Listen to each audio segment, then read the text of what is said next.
Look, I understand the recent news cycle has been super heavy with like political headline after political headline. The past week has basically consisted of nothing but DC politics and news. They've been talking about polls and speculation of vote counts and fiscal numbers that I can't even fathom. And while the mainstream media is busy shoving this debt ceiling down our throat, look, I'm guilty of it too. I thought it'd be a nice change though today to shine some light on some real world headlines that are flying under the radar, all of which affect you just as equally as the debt ceiling, probably even more. Let's start in Oakland, California, where residents are now demanding the city take action on surging crime after being one of the hotspots for defunding the police. Residents held what they called a community safety meeting. One person slammed the city, claiming they've become the victim of a failed progressive utopia. Told you so comes to mind.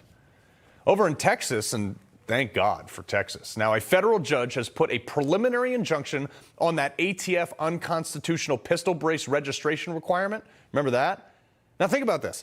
If this ruling had gone into effect today and you owned one of these right here, one of the 20 million in circulation to be estimated, these pistol braces, you would instantly become a felon for doing nothing.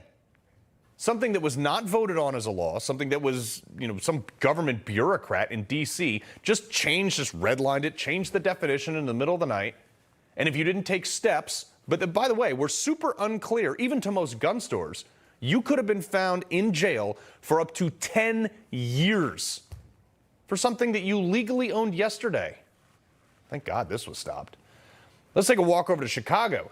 The city council just approved $51 million in funding for illegal migrants that have decided to call the city home. Now, the move lighting a fire under Chicago's African-American community, further highlighting the divide between its citizens and the government in the Windy City. Now, prior to the vote, citizens flooded a city council meeting to slam the city's plan, obviously. Despite the concerns, the funding was ultimately approved 34-13. Vote those people out. Also in Chicago, which I think is crazy, more than 50 people were shot, 11 of whom died over Memorial Day weekend. And we just normalized this. Honestly, could you imagine if this happened in your hometown? What if it happened in South Carolina, Wyoming, Florida, wherever you live? It would be wall-to-wall news for weeks. Not in Chicago. Just people move right along. Business as usual. But here's another one. U.S. Border Patrol Chief Raul Ortiz decided to retire after just 2 years on the job. Now, after overseeing the worst migration crisis in U.S. history.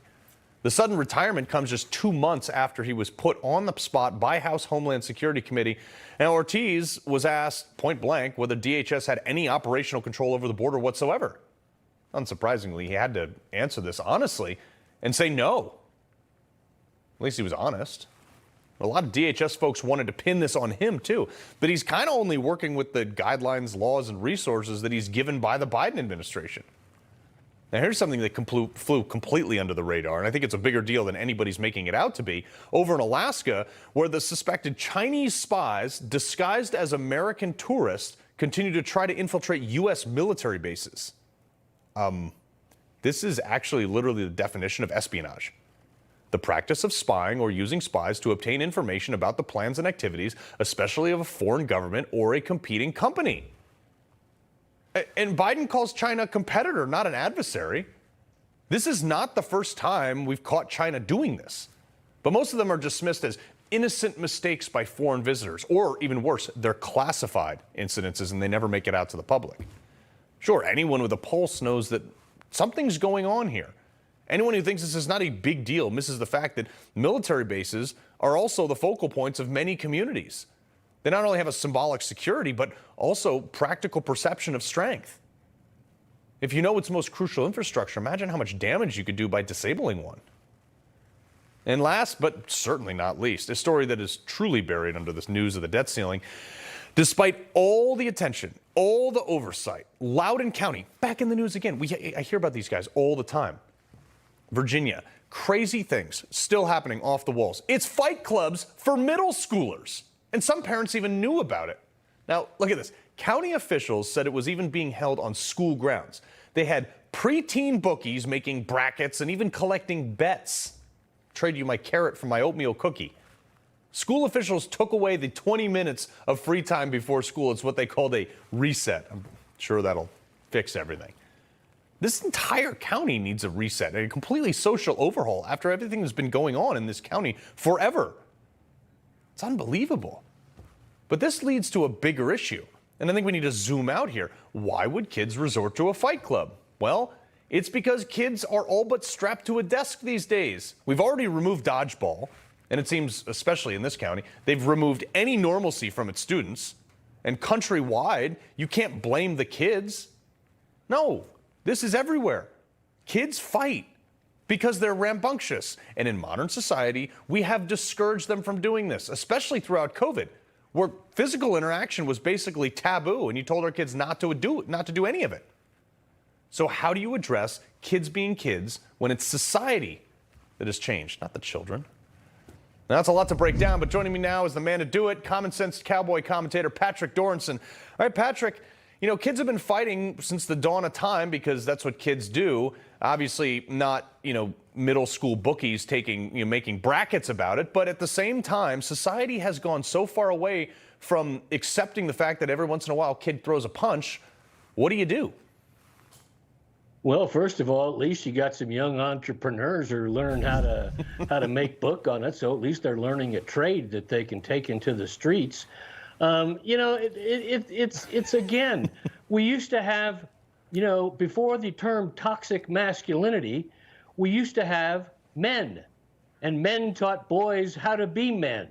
And nowadays, all we got is a bunch of, people watching their phones and a bunch of people who don't know what it is to be a man. So look what's happening. They're resorting to doing something like this instead of having people that are going to show them how to really be. When I was growing up, most of my teachers were, World War II veterans. You mess with them and, you were in trouble. And nowadays they have these teachers that are just, well, quite frankly, they're a little bit of a bunch of sissies. Yeah, well, but that's the problem, though. It's like, look, obviously nobody wants kids fighting. Nobody encourages violence. But at the same time, I learned some valuable lessons from the first few times I got punched in the face. Well, as Mike Tyson once said, everybody's got a plan until you get punched in the face. And I think that people don't have a plan anymore of how we're going to teach young men how to be men. And it's really sad. I'm glad I'm 70 years old. Maybe I won't be around to see the final decline. Well, I might be, and that's what scares me most. Let's talk about China. Obviously, look, we saw the espionage of them claiming to be tourists. They're going around taking pictures of military bases, but also China just stepped up their game, and they're doing flybys. They're doing, really escalating in the airspace, especially. They're building islands in the South China Sea, and we don't seem to be doing a darn thing about it. Well, once again, I wish somebody'd buy a history book, because this is exactly the same thing that the Japanese did in the 1930s. What did they do? They fortified a bunch of islands in the Pacific. Check, that's what the Chinese are doing. They sent a bunch of their students to our universities who were nothing more than glorified spies. There were spies at Pearl Harbor looking at every movement of the Pacific Fleet, and the Japanese had a plan to kick us out of the Pacific and destroy our leadership in that part of the world. Well, guess what? The Chinese don't want to just kick us out of the Pacific. They want to take over the whole globe. So I wish we would start to learn from our mistakes and understand that we've seen this movie before, and we better start preparing for it and stop saying, well, we don't need to decouple. Kumbaya. Let's, do the old Rodney King way, and can't we all just love each other? But this is the problem. Is like, I don't think this ever would have happened under Trump, but yet we have a president who can't even walk around a stage. This is from today. President Biden, he's at let's just say he had a major fall during his U.S. Air Force graduation speech. Now, this is look, here he is right there. And look, nobody wishes harm on the guy. We hope he's okay. However, this is the commander-in-chief giving a speech at the next round of graduates that are maybe going to war with China, should that happen. Hopefully not. And this is what President Trump said in response. He actually fell down. Well, I hope he wasn't hurt. I hope he wasn't hurt. But the whole thing is crazy. You got to be careful about that. You got to be careful about that, because you don't want that. Even if you have to tiptoe down a ramp, you got to tiptoe. He just needs to stay on these stages for the rest of the campaign. I got to tell you, when our adversaries, and I'll call them adversaries for lack of the term enemies, which is what they really are, they're watching us like a hawk. They know we got a president who, if something happened, is he going to be ready for Hillary Clinton's famous 3 a.m. phone call? I don't think they could wake him up at 3 a.m. And that's the really crazy thing, because then who's going to make the decisions? Dr. Jill? Yeah. We don't need that happening, actually. No. But I want to talk about a little bit about Chicago. They just approved, obviously, this $51 million in funding for illegal migrants, but yet this is a place that has normalized 11 deaths in a weekend, and the residents are rightfully PO'd about this. Why do these leaders vote almost overwhelmingly, like 3/4 in favor of funding illegal immigrants in their country or in their city, but not fixing their own crime problem? Well, because I think that the City Council of Chicago has figured out that, guess what? Blacks are always going to vote for us, so we can just, put them into our ballot box and count those votes. And now let's get that next new batch of voters who are going to be these migrants. That's happening all over the country.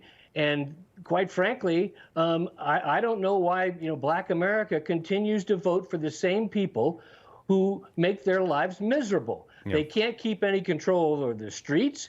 Now they're bringing in migrants, and guess where they're going to house them? They're going to house them next to these people. Right. At some point you got to say, enough is enough, and I'm going to start voting a little differently. Well, I mean, they're doing it in New York. They were like, hey, we're going to put these migrants in school gyms where your kids go to school. And a bunch of parents who may not have been engaged before certainly got engaged now. Yeah, well, something that's funny. Years ago when the whole sanctuary city movement started, everybody said, oh, let's be a sanctuary city. They didn't ever expect that they'd actually have to be a sanctuary city and pay for it. Yeah. Shocking that we're sitting in a place where we have to go over this stuff every day. Well, you know what? I'm glad you were here to break all this down, Patrick, because it was a big news cycle even outside of all the D.C. garbage that we just saw. Patrick Dorinson, always a pleasure.